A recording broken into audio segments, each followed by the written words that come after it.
All right, so I have a lot more fun videos coming, but I want to cover this topic. It's less fun because it's not the technical, let's build something, which I will be doing a really good one in a day or two. It's just been hard to get the time to do it. I want to talk about code and this mindset that we get paid to code. We don't get paid to code. As developers, we get paid to build things that make or save a person money, a business, someone who's investing their money in us.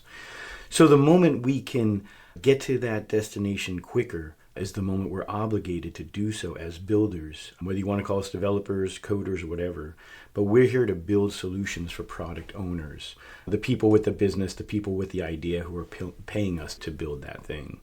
And so at this moment in time, when I stumbled upon N8N last year and I was struggling with AI and PHP and building complex or even simple infrastructure around that, I realized AI set aside, I had the solution that I could easily iterate for my clients and build them solutions. And after moving several applications or systems into it from Laravel, after just continuing to building things with it like APIs, automations in the background that do a lot. And I'm not just talking, I'm talking there's a lot of stuff I've built. And what I end up with is less debt. So even though it might seem at first it's taking longer, even though at first I think I can code this better or quicker, I get to the end with something that I know works. I know I can look at and see how it works. I know I can hand it off to the next developer and he or she can get to the work and get something done without trying to learn my way of coding. So there's so many wins there that I just want to say code is debt. When someone comes to you with an idea and you start coding, at the end of that, A, you probably didn't even write the right thing because it takes time to communicate from the person with the idea to you. And B, we now have a lot of things to maintain as time goes on. Security patches, every time you want to add a new feature. It's just a big overhead of context to absorb and maintain. There's just nothing to argue there, okay?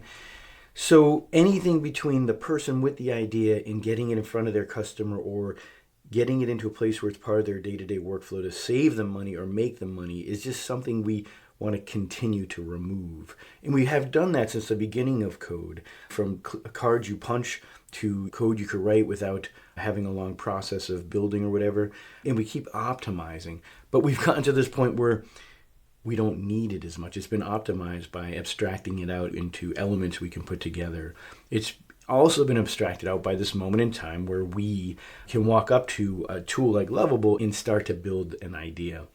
Now, so that person with the idea can go and say, you know what? I know what I want. I'm going to put in these tools what I want, and I'm going to get out an hour later what I want.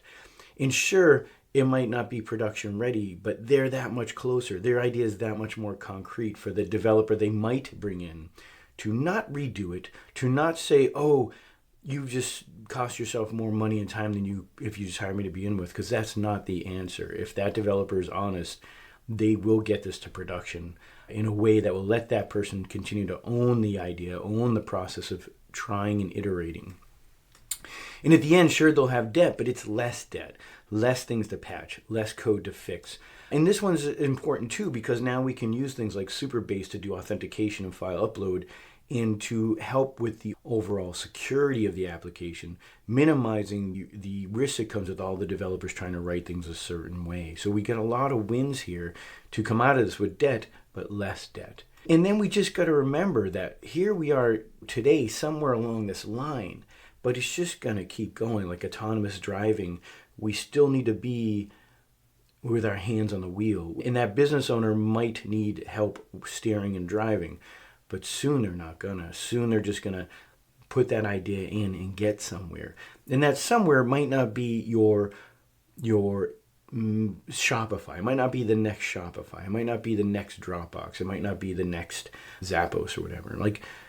But there are a thousand other cases where that person, that business owner with the idea, just succeeded because they quickly put something in place to make them money or save them money. And that's it.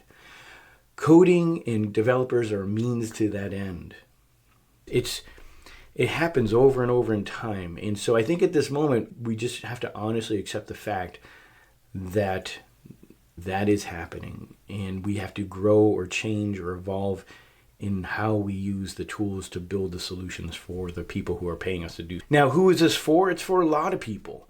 but it's not for everybody. So the moment you listen or read this or think about it, sure, you might have a case where it's not the right fit. Maybe you are working at Shopify, building this complex application. But most complex things can be broken down into small blocks, and those blocks are then not complex. So then you can start removing complexity from the monolithic project and moving that into a service that's easier to maintain and monitor. So again, it's been something that's been spinning in my mind as I talk to a lot of developers who are trying to embrace this no-code or AI-driven moment. And when we talk about no-code and N8N and tools like that, we aren't even talking AI.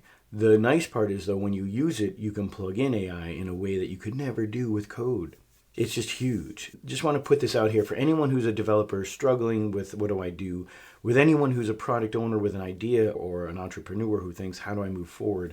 These are those moments where we can change with what is going on and what's happening and move in a good direction. All right, like I said, more coming in a day or two. I'm going to build out a cool example of from everything from start to finish using Superbase and a nice UI for searching a PDF upload. And I just want to show how we can lean on all these things to do it with the least amount of code. And I'll keep going in that cycle as I see it to be an area that's really important right now. All right, thank you.